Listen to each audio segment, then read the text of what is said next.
Hi friends, it's the Bear again, welcome back. We're still doing the 2S19 with Star series. We're doing something different today. We're doing the AFV Crew. I'm going to show you how it's done.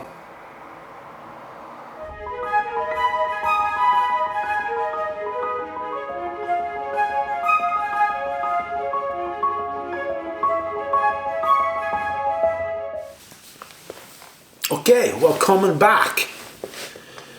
Okay, we're going to be doing something like a review, and well, it's a semi-review of tank crew figures, and also how you fit the crew to your vehicle. In our case, the long, epic running saga of the MSTA, MSTA 2S19 howitzer. Okay, we've got two makes of figures, resin figures. This is Valkyrie Productions. I think this guy's in, he's Korean, and I bought these in Korea. Obviously we're looking at modern Russian tank crew. Two figure set here. Here is a Soviet Army tank crew, so that's like, you know, 50s and 60s with the sort of black uniform. These ones we'll look at a little bit later on. I'm not going to open up the box at the moment on them. Let's just keep it relevant, or else it's going to drag on. This is again Valkyrie miniatures, Ukraine Army Tank Crew Donbass War. So they're referring to the civil war in the Ukraine. However, because they're wearing sort of generic Soviet type uniforms, or actually modern Russian uniforms, you can use them anyway. You get 3 crew in that one. This is Evolution Miniatures, Sergei Traviansky, absolutely amazing sculptor. I'll say what, it's sort of like a semi-review actually. I probably started on these, I don't know, maybe about, 4 years ago or something. I don't know, I can't remember. I started to work on these figures. Here they are. The sculpting is absolutely amazing. I think these are airbrushed actually. Oh, look at that. Look at the figures, the faces, they're absolutely amazing. These guys obviously are more akin to a like diorama setting, because they don't have a, I suppose you could in a way, you could possibly have them posed on top of the vehicle somehow, but really you could have them sat on top of the vehicle like so, but we're not looking at that. We're looking at made to measure tank crew. Here's another Evolution miniature set. This is this came out when Trumpeter brought out their awesome two T72 kits. So let's look at the figures inside here.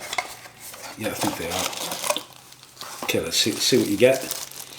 These ones, Evolution miniatures, you actually get full figures, and you'll see with the other version they're not. Why am I struggling with this little Ziploc bag? Okay, out he comes. Here's the commander. So we've got like a one piece. He's wearing a like a winter garb. Definitely suited for a T72. You can actually see on the box that these ones will fit in to a T72 hatch. We're looking at 2S19 the Star, so we're going to try and get the closest we can to fit into that. In addition, it's a 3 figure set. This.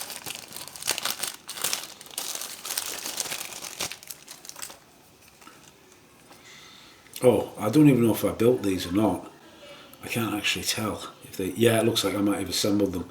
Sorry if it's been some time since I've. Yeah, but you can see he's ready to fit in, and he's got his hand posed around these hatches on the T72. So I'll show you how he fits, and then we've got like a half figure, which is the driver at his controls. You get a lot of detail, a lot of depth on this, because Well, you see on the other ones, usually when you get a figure this you only get basically that much of it because the part under there you can't see. But let's just check out the fit of these figures. And the thing with figures is they obviously everything's made of plastic, so it's inflexible, and that is where difficulty comes into play. So he does actually, he sits in there quite nicely, but he's totally unsuitable for this particular kit.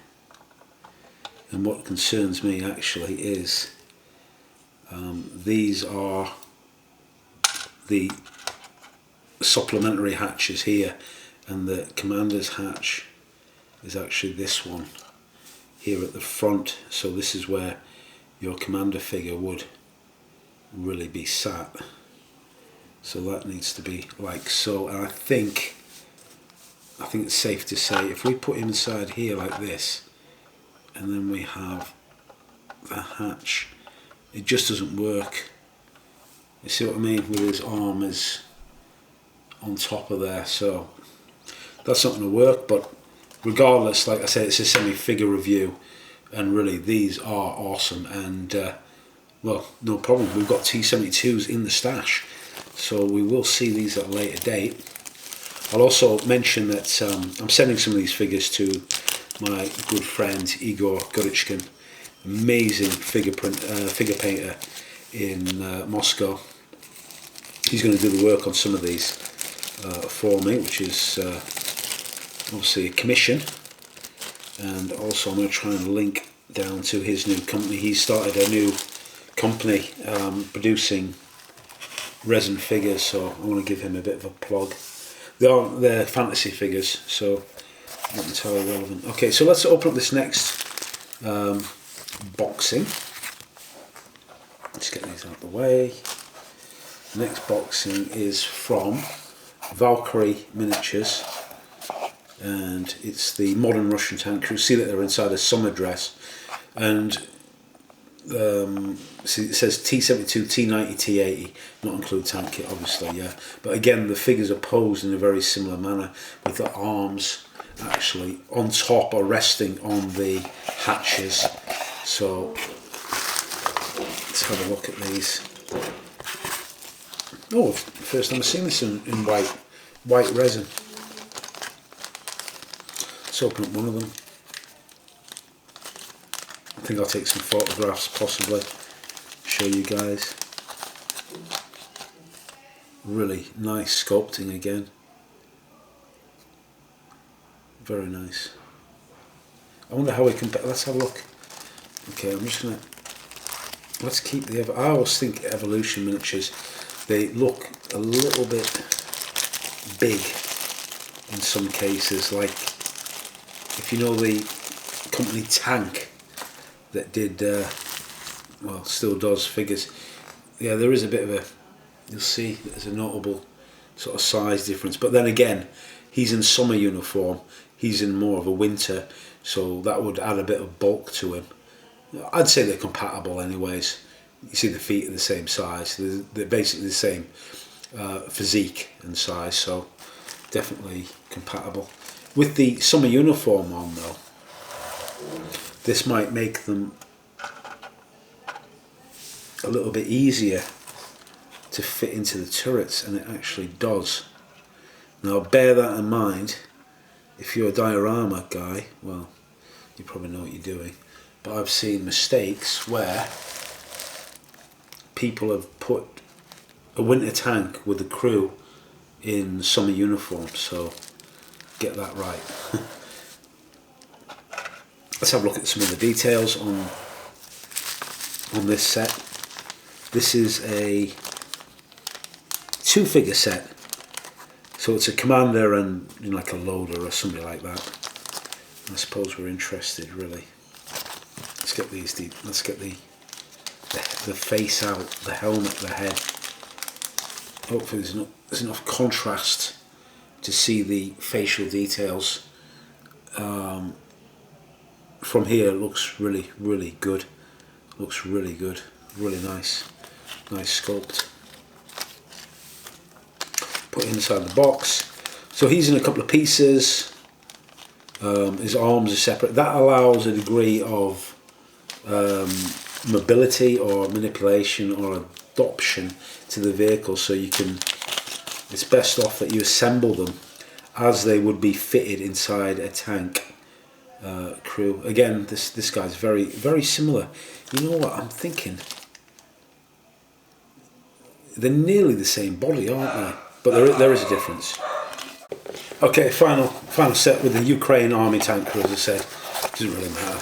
Doesn't really matter. There could be Azerbaijan, Ukraine, Tajikistan. Anyways, all these former Soviet countries have got the same types of uniforms. Currently, as we speak today, the actual modern Russian army, their tank crew, I don't think they're wearing these soft, like World War II style tanker helmets anymore. I think they've actually got AFV type crew helmets. This guy looks really, really good, really good. I think the body is again smaller. The body's smaller, and that actually helps. It certainly helps in fitting them within the vehicles. He's a full figure as well, and he's actually posed at an angle there as well. I'm worried that he slips all the way inside here.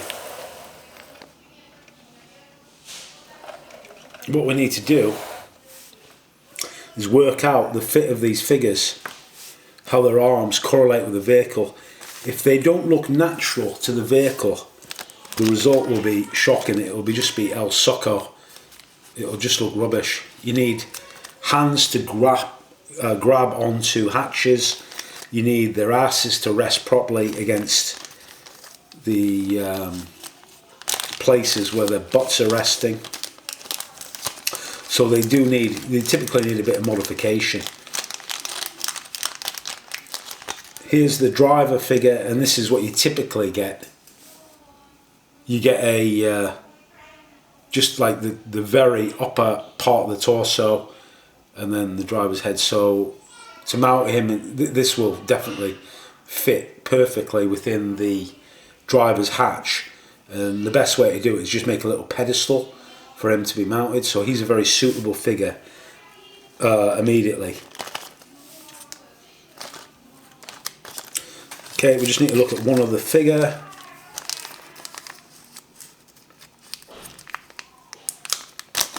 This one varies slightly in that, again, the arms are going to be posable,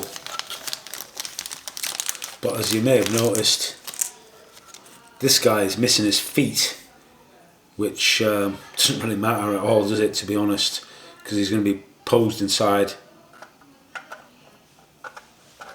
here. And actually I'm quite impressed, he goes easily within the smaller hatches, so that offers some variety. We don't necessarily have to have him in that commander's position, so that might work out quite nicely for us. Face details excellent on these resin figures. Valkyrie miniatures and Evolution miniatures. Okay, I'm going to do a little bit of work now. I want to use these really, and let's sort of see if we can work towards how they will fit inside the vehicle.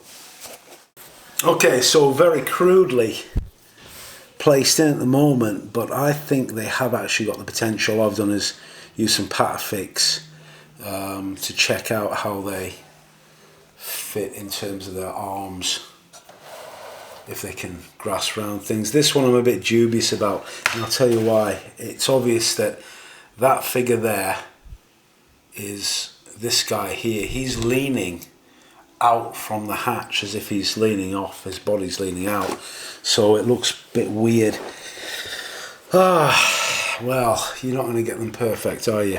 And there isn't, you're going to have to sort of live with some compromises, but I don't want them to look crap or else sucko. This guy here, he works pretty solidly. The other way I can do this is mix and match some figures, but let's continue on and see how this goes.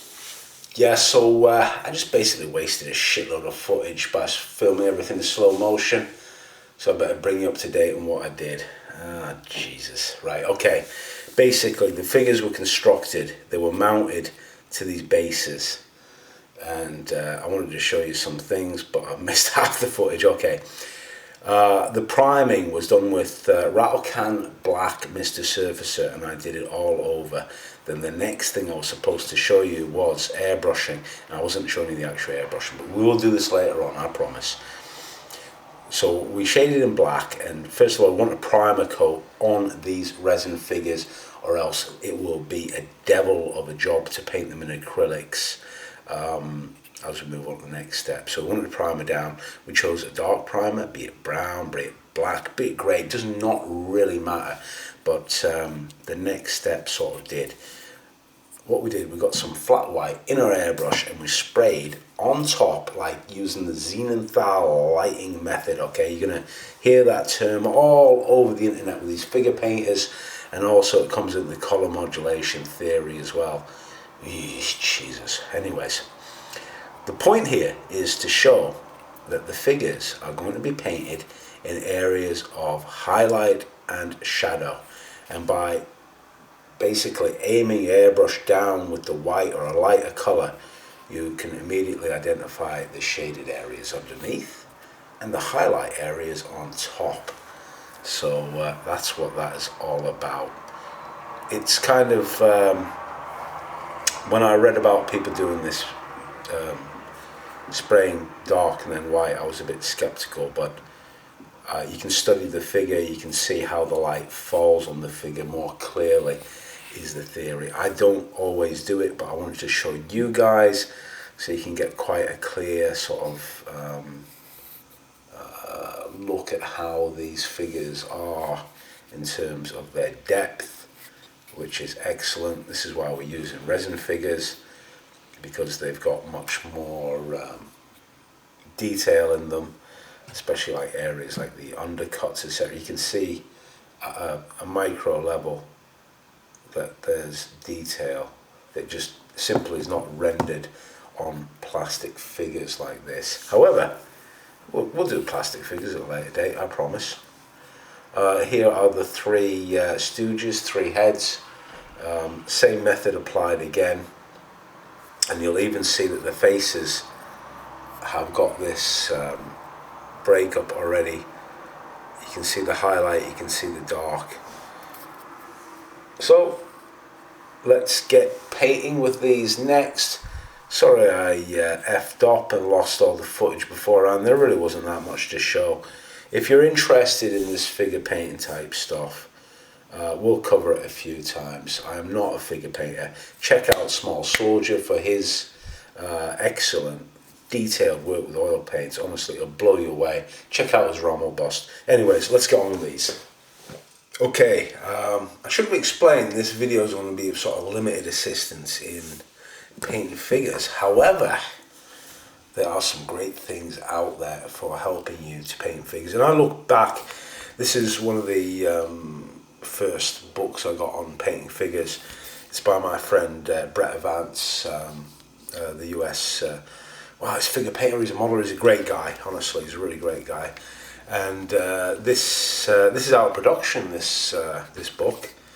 However, guess what Brett did? He made this downloadable, and I'll put a link in. You can download this as a PDF, and the great thing about this is that he aims it towards diorama figures, which is Tank Crew fit into that area as well. And he's got all the theory. Everything is very easy to understand. It's not too technical. It's about acrylics. He does complicated stuff. He does easier stuff. Now you see, most of the stuff is World War II. It doesn't really matter. This is the section that you're going to get. You know, that is generic. Obviously, is painting the heads of the figures, and he does a step by step on how you do that. So really, download this. It's free. Brett's a great guy, and thank him as well for that. Second one, okay, we're doing Modern Russian Tank Crew. It doesn't matter. This is fantastic. This guy's a bit of a master, I think. But I've got this book. There's other books out there as well. Make sure you get some. But there we are, the old the basics of Zeninthal light, which is what we're doing, and he's illustrating there. Remember that we said about the faces having the shade underneath? Exact same situation that we're going for. It's just the common way that figures are painted. Equipment, we're going to talk about that next. There's lots of info. This is real. I wish he would do. I wish we'd do like a modern figure one, but it doesn't really matter because the techniques lie into one another. The sort of problem is it's choosing the colours, but we're going to paint our figure face first, then uniform. But anyway, it's another really great book. In terms of references, I think these are from Shep Payne's book. I can't remember, but I printed these out, and I printed them out easily over 8 or 9 years ago, and I get them out every single time I paint a figure, because I paint figures infrequently. I need to go back and relearn and relearn. If I painted figures every month, which is really what I should do, I would be on top of it. I would know basically just by muscle memory, by understanding what I'm doing. Like when I do armour, I know what I'm doing. When I paint a figure, I need to relearn and reference. However, I have these references right in front of me as I paint the face of the figure, showing me all these areas, so I remember, and I read out as well. I make a little note of what I do. And the other reference, if I can find it, yes, is if you can get a hold of this DVD. This is really about Oliver Kovacs, very modest guy, incredible, award-winning figure painter. This DVD, some people find it boring. I found it absolutely riveting because he shows every single step of painting one figure. So it's a real masterclass on figure painting. So he doesn't leave anything is left out of the DVD. So I really recommend that. So there's some references that are going to help you. They're going to be a lot more useful than this video. Okay, let's talk about the paints we're going to use. Let's pretend this is an unboxing, but it's not because I've used this loads of times. This is Vallejo's face painting set. And there's nothing special about the paints in here because all the paints in the face painting set are available in the range of Vallejo colours. However, there's one thing that you cannot get in the range of colours, which is this guide. And this is what we're going to use. This is what we're going to follow. It's just a tutorial, and I like it because it's simple, easy to follow. It gives you 2 examples basically. It names what the colours are at the top. It tells you how to mix it, how to do this, how to do that. We're going to follow this basically exactly. That's a larger scale figure that they demonstrated on. However, I found this pretty workable on 35th. So you get a tutorial in there.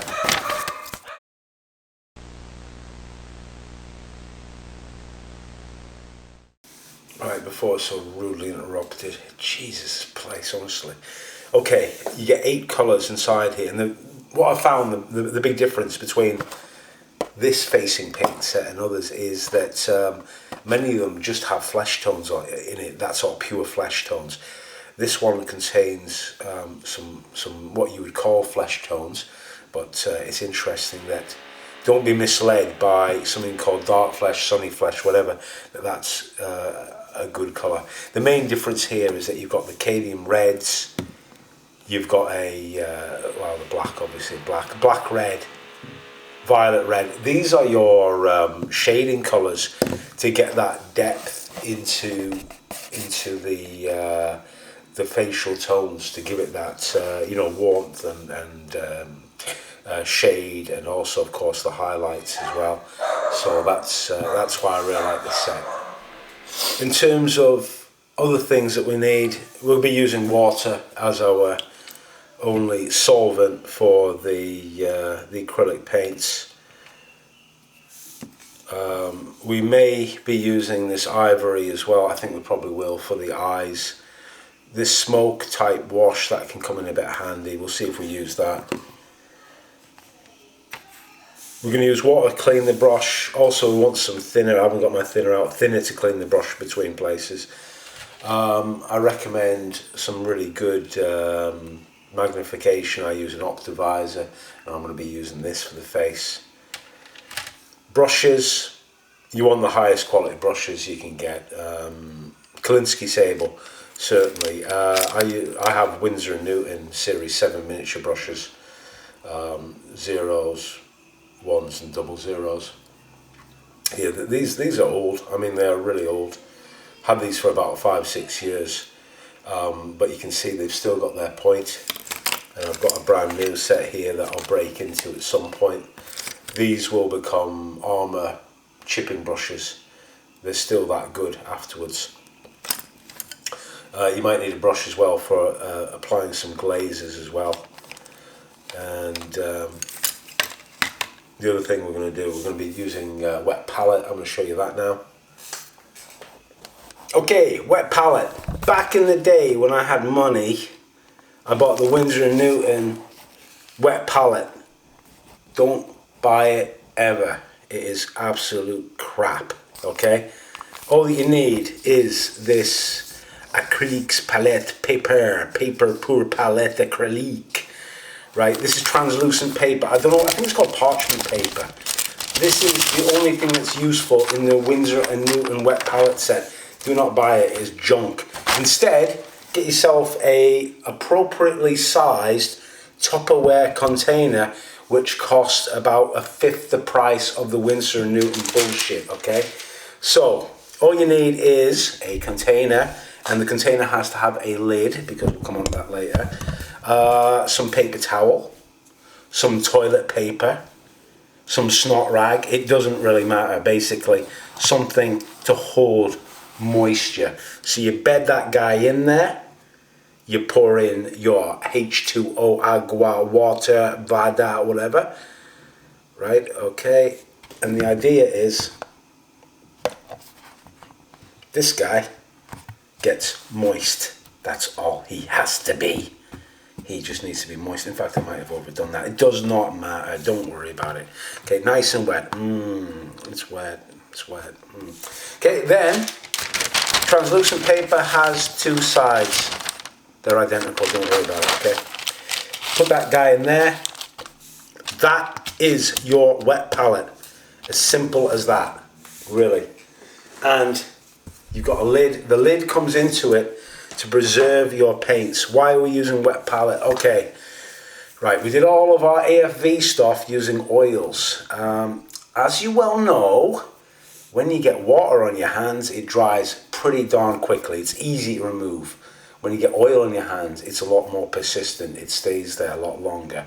So by their nature, these acrylics dry out pretty quick. If you add thinner to your acrylics, they dry out even quicker. Now that works against us in some ways in terms of painting, because we need to do a bit of blending. We need to do we need working time as well to obviously lay them down so we don't want them drying out. That's where the wet palette helps. By keeping them moist and damp, that really aids us. So that's a wet palette, that's where we start from. Just know, if you're following on with this tutorial sheet, I wish they could download this, it is so awesome. We are doing the first set. There's actually, they give two examples. One's like a really actually, which one's light or dark? I don't know. Anyways, we're doing this one, okay? We're following the colours in this example, this handsome looking geezer here. So the very first step is Aprocos el color de baso. Right, no, okay. We're doing the base color, brown sand, 876, is applied in 2 fairly well diluted coats. It must completely cover the whole surface without it being too thick. That is the secret, it is the paint being too thick. The nature of these acrylics as well is that they have rather large pigments. They're not like oils, they're not like enamels, they've got big pigments. Make sure that your mixtures is obviously mixed up. I mean, you've shaped up your bottle. You can see it isn't exactly the best there. We use a number 1 brush, number 2, whatever suits you basically. And to dilute it, even though it's on the wet palette here, we'll add a couple of drops of water, so it's going to go about 50% mix. Now it turns into this straight away. You can see that the water and the paint don't mix too readily. What I tend to do, I tend to draw it out a little bit. I'll keep this base colour in the in this corner of the palette. Now you can see the pigment there. The other thing we need is a piece of paper. Paper's sort of down here, I keep it down here. We need to draw out and test to see if the paint is thin enough, which it is. And then all we're going to do is, now the thing with this paint as well, when I offloaded the brush like that, key thing, you don't flood the surface. You want to paint on the paint. Oh dear me, gosh, we are full of it today. You want to just paint on the layers of paint. You don't want to flood the surface with water. So, and the other thing as well, because we've got that dark base as well here, don't expect 100% coverage on the first pass. It's very tempting to, number 1, use a very thick mix and just blob it all on there, which will just obliterate all those lovely resin figures. And number 2, the other thing is to take a very wet mixture. I'll just show you now. Just like that. Yeah, that just absolutely sucks. Okay, you need to take that off. Obviously, another point here as well. Have some paper towel available. Let's take that off. We do not want to do that.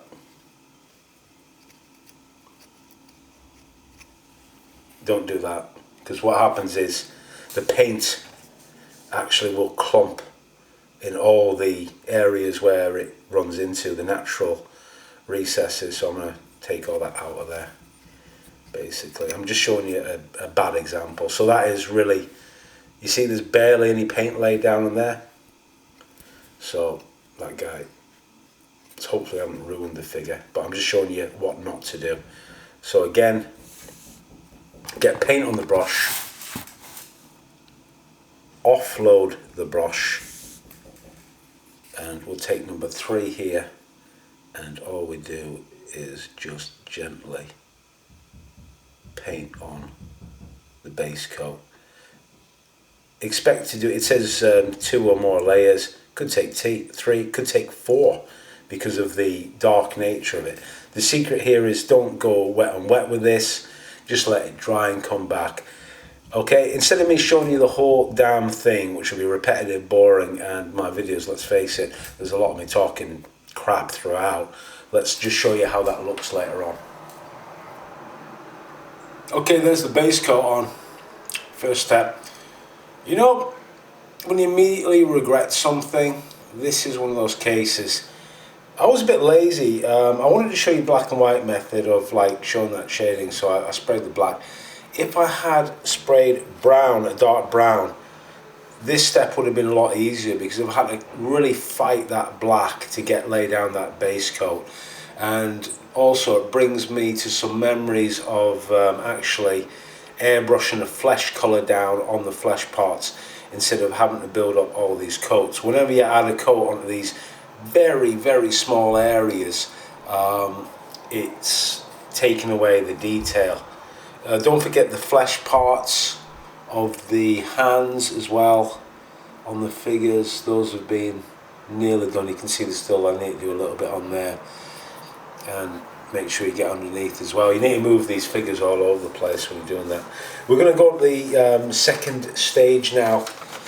So using our trusty guide, we're going to do the eyes. Now, the eyes, it's debatable if you need to do them at all on a 1/35 scale figure, because if you look at somebody from a distance and, like, you know, they're only like, if you put them up to your eyes, they're sort of, and their heads, like, say from a distance of about 200 meters, you can't see eyes, you can just see shade.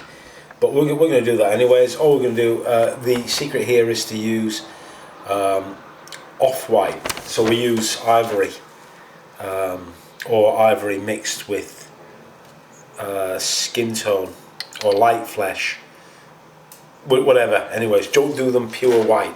If you do them pure white, they look a bit freaky and totally out of scale. But we use ivory to paint in the eyes. We'll do that now.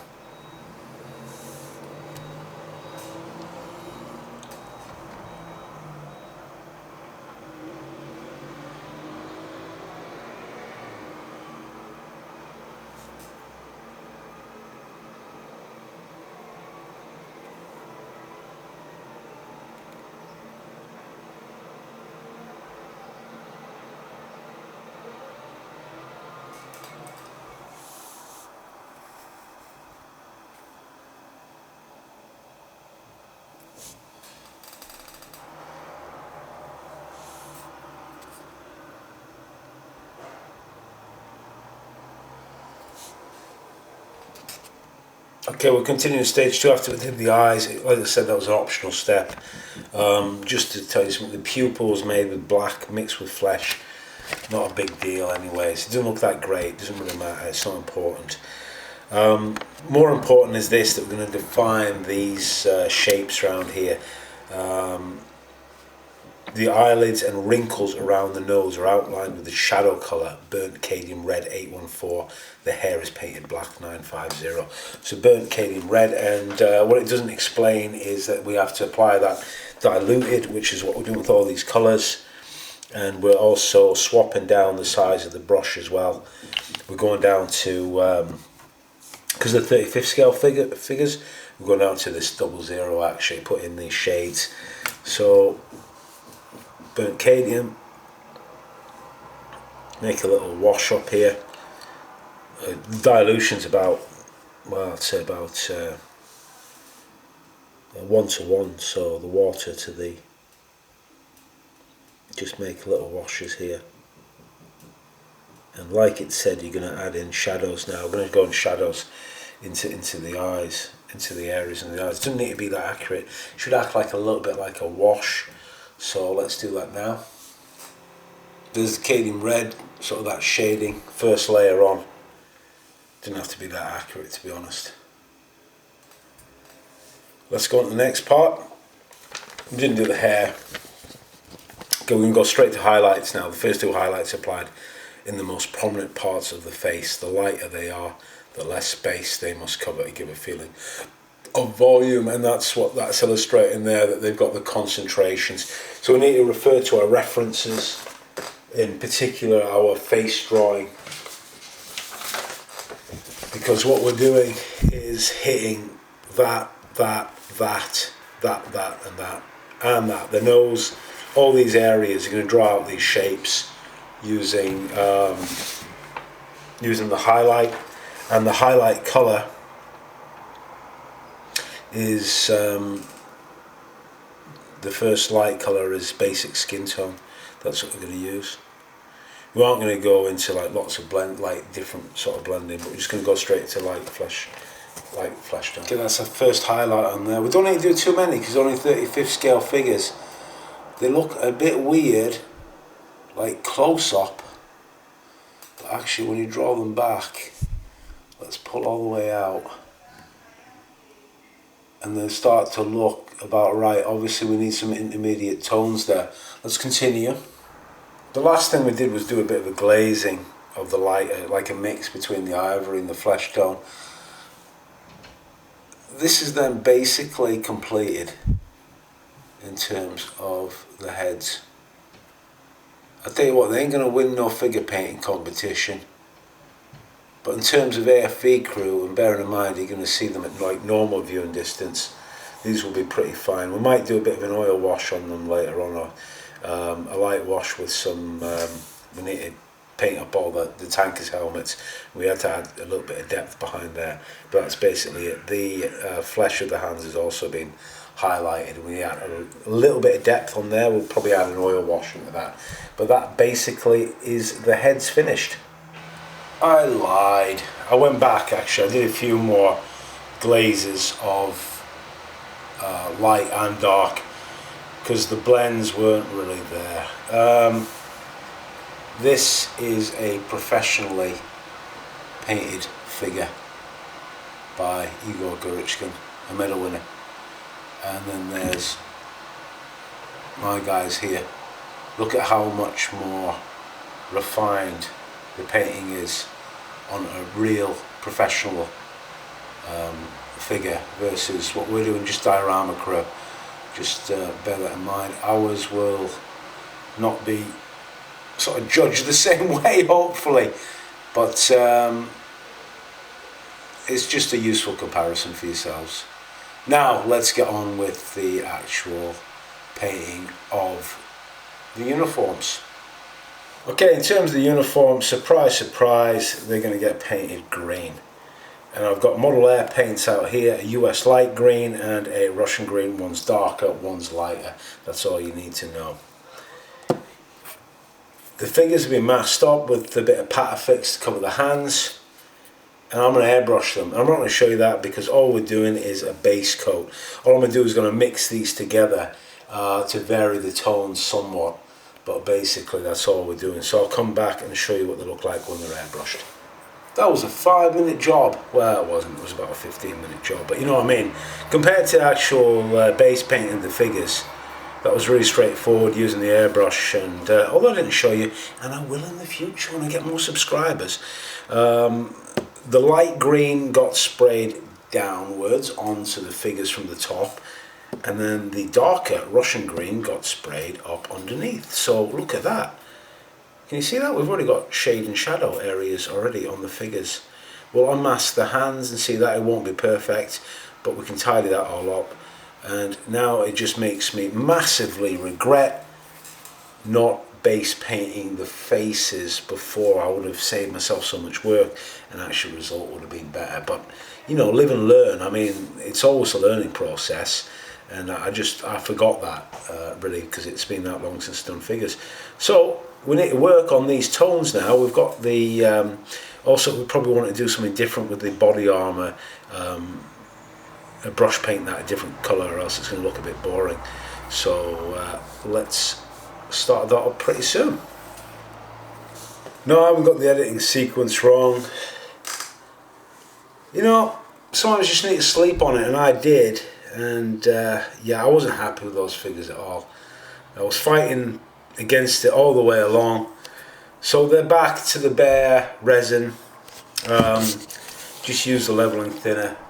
Takes everything off, including the acrylic paints. So instead we're going to actually base coat these, airbrush on some desert yellow onto the flesh parts of the faces, and I'm going to start from there and redo it again. Don't think I'm going to show you everything this time, but let's just have a look at the result this time. Just bear it in mind, if you're not happy, yeah, there's nothing wrong with starting again, and why not? I mean, they are expensive figures, so if you think you're only getting half the result, why not? I mean, I think the thing that really got me is that basically, if I can paint figures flesh like that, why was I painting those so god awful? Anyways, let's get that done. If at first you don't succeed, erase all evidences of the attempt. Nah, I didn't. I wanted to show you basically, guys. So I did spray the dark yellow, and then actually from up underneath I sprayed the what is it called again? Violet red colour. That's right, violet red. So now these figures are actually in their darkest, nearly their darkest shades. So instead we're going to work towards the light. I can't show you everything. My videos are getting so long, so tedious. I don't know if many people are watching them or otherwise. So I think what we'll do is just skip forward and just show you photographs, and I'll talk to you at the end to see what they look like. Okay, I've got a photograph or two, but these have been repainted. I think you immediately agree that the result is a damn sight better than where they looked before. So I'm quite happy with that now. And let's get back to the actual painting of the rest of it. So I decided to use olive drab, not any mix of it, whatever, to do the body armour on the guys. All three of them have got body armour. All I'm doing is just blocking that in right now. Nothing complex to it, just take your time. Make sure you move the figure in every single angle as you apply the this base, because I think the base is the most important step out of all of it, because if you haven't got a fully consistent base and you see something later where you've missed, it's just so obvious. See, the paint's actually flat when it's laid down in these nice thin layers, but there's nothing difficult about this. Just make sure you got a good brush. And I was thinking about doing a camo scheme. There will be some, you can find references, but maybe let's just do gentle start and just keep monotone just in this instance, and then we'll have these figures finished in a jiff, as they say. Okay, so what's happened now, the sort of figures, they've had a few highlights and also shades applied to them. All I've done, I've used tire black with the shades, and then I've mixed in a bit of sunny skin tone or lemon yellow or whatever it was, just to create some of the highlights on top of the uniform. We're going to add some more detail in particular, we want to maybe, like, they've got shirts on, so maybe we're going to paint them different, and also they've got a fur collar as well inside, so I want to get some of that detail pulled out. So I think that's what we'll work on next. Okay, I've started adding some of the details on, like a bit of highlighting. I've added like a fur collar onto the driver, brown shirt onto the commander there, and the other figure. If we can get this in focus. I'll show you both. These are nearly there. Only a few little touches to do, basically. But not too bad. I don't know if that works, the white inside there. I think we'll change that to a brown inside the other crewman's hood to match the other guy. It looks a bit weird, the white. It could be a reversible Parker though, couldn't it? But I'm not very good at that. If I'll just show you something with these whites, I go for warm white. So if I want to shade that, I'm just going to go straight to a brown type wash. Jesus Christ, what the shit are they playing outside? Just drop this in, this wash inside here. I can show you. Just make it warm now. Changes instantly, tones it all down, but you still got the contrast there. Looking pretty good. I'm going to do another glaze because doesn't matter, you don't see the trousers anyways, you only see the top half. But I quite like that. Oh, the other thing I did, I added some like as if like in the British Army, that's issue, well everything's issue, but like they serial number all the body armour. So I thought maybe the Russians do, maybe not. Okay, well, so we're doing the final detailing of the figures really now, and yeah, it's pretty crazy, but I bought this set a long time ago. I had a really big problem with the colour black, which is obviously not a colour, it's the absence of colour, but this Andrea colour has 6 tones of black if you're really into your figure painting, but I'm going to use them again. The reality of it was, or is that black needs to be painted as a grey. So what we'll do, we'll just choose a few of these. We'll go probably base first, base, second light and third shadow, because it's going to be just a little bit easier to do that. So just pull these out. It's as simple as that. It's got some sort of guide in there, but we won't need it. It's pretty simple. These helmets are just going to get base coated and then we'll lighten and highlight them. It's simple as that. Okay, the helmet's been painted. Added on some sort of, as if it's like their initials or something on the tank helmets. They've got like numerals or letters or whatever. There's hardly anything to do now. We're going to do some assembly. I'm just going to show you something as well. We're going to just, with a silver pencil, just going to hit the buckles. We can just get you guys in focus. I'm trying to show you this kind of useful sort of thing. Let's take one helmet. And they have got that detail. They've got a buckle on them. There we go. So with a silver pencil, all I need to do is just highlight it. That's it. It is done. Do that for the others. We'll do some other metallics like the zippers and bits and pieces, and I'll show you the assembly. I use just the white school glue for the heads, just in case something goes wrong. You can remove them later on, but a simple case of just snapping the heads off the toothpicks, checking the fit. I made sure that the Commander was like the oldest looking one, and actually I want a bit more glue. I'll put some inside the hole. I'll just show you that. You can use super glue as well, normal one. But if you use the white glue, if something goes wrong, you have got the opportunity to take them apart, do the necessary.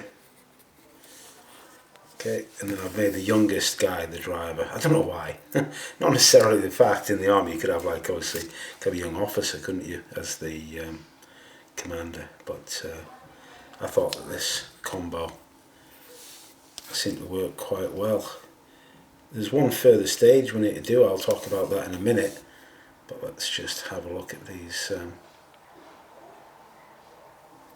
the figures. They look pretty damn good. They're looking pretty nice once they're assembled. Nice set of crew. Compliment the MSTA. Anyways, show you the next stage.